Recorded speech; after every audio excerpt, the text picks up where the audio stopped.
He was a man everyone envied.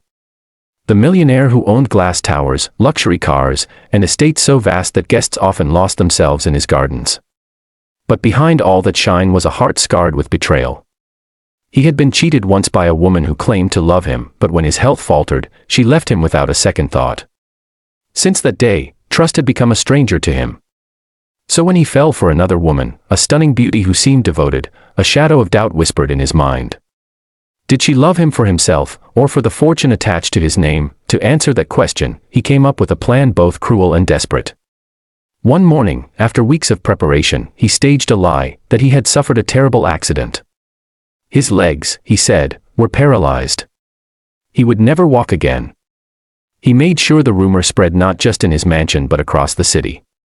Doctors were told to confirm the story, his staff instructed to act as if their master was broken. His girlfriend, the one he wanted to test, rushed to his side, her heels clicking on marble floors, her voice sweet but uneasy. For the first days, she played the role of a loving partner. She sat by his side, kissed his cheek, held his hand while whispering encouragements. But soon, the cracks began to show. She stopped visiting daily, her phone always buzzing with excuses. The flowers she once brought turned into messages of, busy today, can't come. And slowly, her interest dwindled until it vanished altogether. Yet while she drifted away, someone else stepped forward into the quiet of his new life. The maid, soft-spoken, unnoticed, a girl with calloused hands from polishing marble floors and eyes that never dared to meet his for too long. She had always stayed in the background, cleaning his study, arranging his library, or quietly serving meals. But when she saw his loneliness, her heart moved.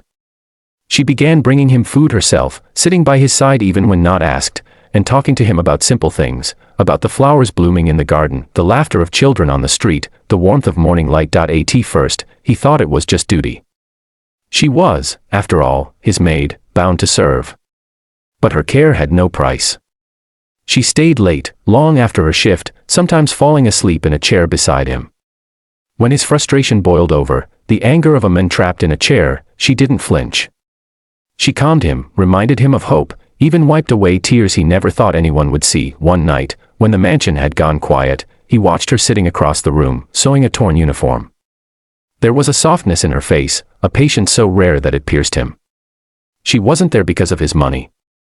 She wasn't there for power. She was there because her heart wouldn't let her leave him alone.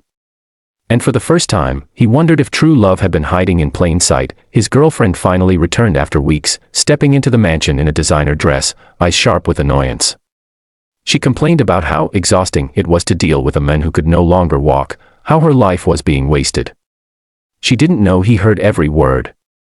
He listened from his chair, his heart already broken free from her.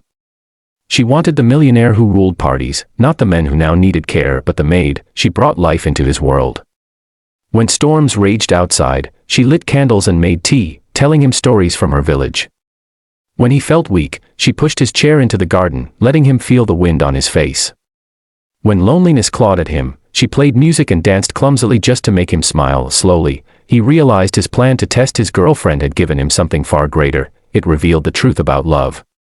The woman he thought was his future was nothing but shadows, while the one he overlooked was carrying light. Weeks later, when the final part of his test came, he called his staff and asked them to gather in the grand hall. His girlfriend was there, expecting perhaps a proposal despite his condition. The maid stood nervously at the back, wiping her hands on her apron. And then, with a strength that shocked them all, he stood. The millionaire, who they all believed could never walk again, rose to his feet and walked across the marble floor. Gasps filled the hall. His girlfriend's face drained of color, fury, and fear mixing in her eyes. But he walked past her, straight to the maid. Taking her hand, he said, "When I had everything, I thought I knew love. But when I had nothing, you showed me what it truly was.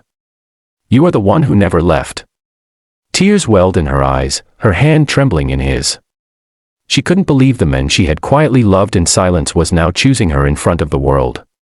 His girlfriend stormed out, humiliated, but he didn't even glance her way.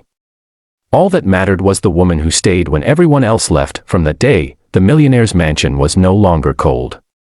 The maid became the center of his world, not because she polished floors or served meals, but because she gave him something money could never buy: loyalty, kindness, and love that didn't demand anything in return, and in the quiet of their nights together, when the world outside whispered about scandal and shock, he would smile and whisper to her, "You saved me, not from paralysis, but from a life without real love."